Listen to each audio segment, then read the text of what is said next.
What's good, fellas? My name's Andy, and recently Paul Pierce just got his jersey retired with the Boston Celtics, and that was well deserved. In my opinion, he's one of the top 5 greatest Celtics of all time, which is definitely a huge compliment considering how much of a history the Celtics have. But how good was he actually when he was in his prime? When you think about the 2000s era of the NBA, in particular the shooting guards and small forwards, some names instantly come to mind.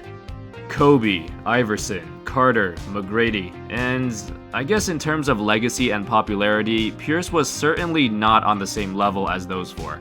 I'm not saying he wasn't as good as some of them as a player though, because honestly, I believe Pierce is kinda underrated, mainly because his game and playstyle was not very flashy as some of the other big names in that era. First things first, take a look at his career stats and accolades. 20 points per game for his career, which also included 5 seasons where he averaged over 25 points per game. 37% from 3 on over 4 attempts per game, which was really good for his time. 10-time All-Star, that speaks for itself. 4-time All-NBA, which I was actually surprised about when I looked it up because I thought he'd have a lot more. But when you think about it, the prime of his career overlapped with a lot of other superstar players at his position, Kobe and T-Mac, and then later on it was usually LeBron or Melo taking his spots. So looking at it that way, it makes more sense. And of course, a champion and finals MVP in 2008. Needless to say, Pierce had a phenomenal career, one of the greatest small forward / shooting guards of all time. A lot of people nowadays have just seen the older Pierce, where he was more methodical, more crafty, and a bit slower. But in his prime, he was deceptively athletic and had a very quick first step, almost like James Harden today. Pierce didn't look like he played with much athleticism, but that's because his movements were just really smooth. His footwork and skill was exceptional. He could score the ball in pretty much every single way from anywhere on the floor. Pierce used that craftiness and deceptive quickness to draw a lot of fouls. He had 7 seasons where he averaged over 7 free throw attempts per game. There was nothing he could not do on the offensive end, and that's partly because he was built like a tank. He could absorb contact very easily and just finish the play. And like I mentioned earlier, he was also a very good 3-point shooter. He even won the 2010 3-point shootout during All-Star Weekend. Alright, so in my opinion, Pierce had 4 different seasons which I believe defined his career, and I'll talk about all of them.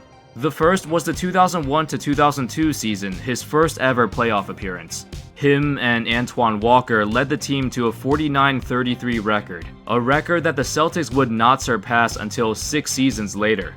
Pierce and Walker eliminated the 76ers, who made the finals in the previous season, and then defeated the Detroit Pistons in the second round, before finally falling to Jason Kidd and the New Jersey Nets. Game 3 of the Eastern Conference Finals that year was insane. A young, 24-year-old Paul Pierce led the Celtics to a furious comeback, winning the game after being down by 26 points, which at the time was the second biggest comeback in NBA playoff history. But yeah, they unfortunately still lost that series in 6 games, and it took the Celtics a while for them to get back to that level. The second season I want to mention is the 2007-8 season, which was the highest point of his career. Even though he saw his numbers drop and he was no longer averaging over 25 points per game, he got some legitimate help for the first time in years.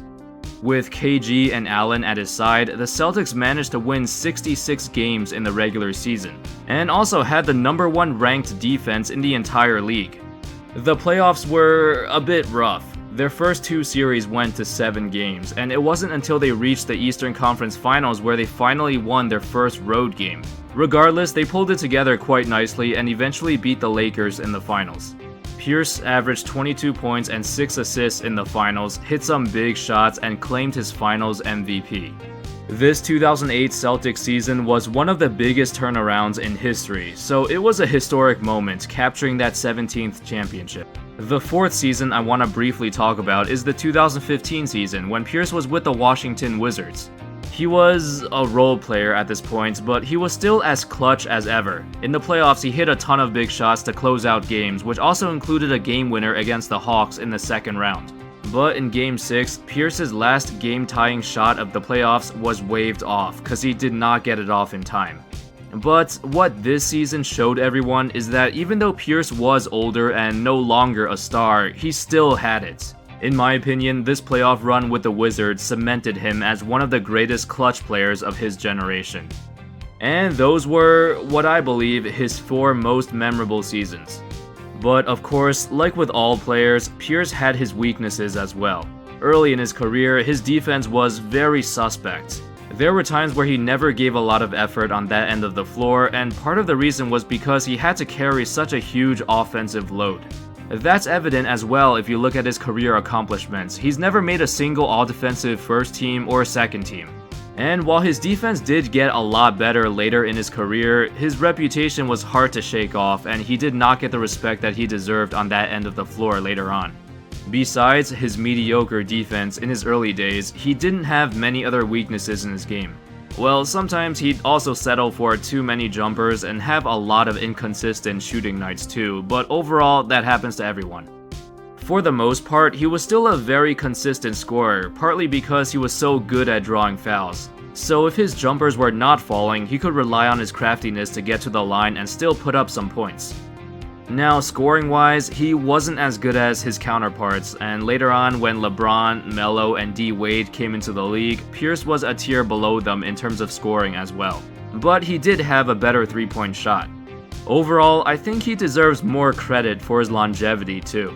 For 14 straight seasons, he averaged over 18 points a game, which is pretty damn impressive for a guy who wasn't seen as a tremendous athlete. So, how good was Paul Pierce actually? He was pretty good. Top 5 Celtic of all time, top 10 scorer in the league during his prime. He kinda got overshadowed because in some years, his teams were doing very poorly and missed the playoffs for multiple seasons in his prime. But it wasn't his fault. Pierce himself still maintained his excellent play. Oh, and here's a fun fact. During his prime, when the Celtics were losing a lot, Pierce actually considered requesting a trade. He wanted to go to Dallas and team up with Dirk Nowitzki, but of course Pierce decided to stay and we missed out on seeing a frightening duo play together. Anyway, that's all folks. I hope you enjoyed that video. What are your thoughts on Paul Pierce? Let me know in the comments. Thank you so much for watching, and I'll see you next time. Peace.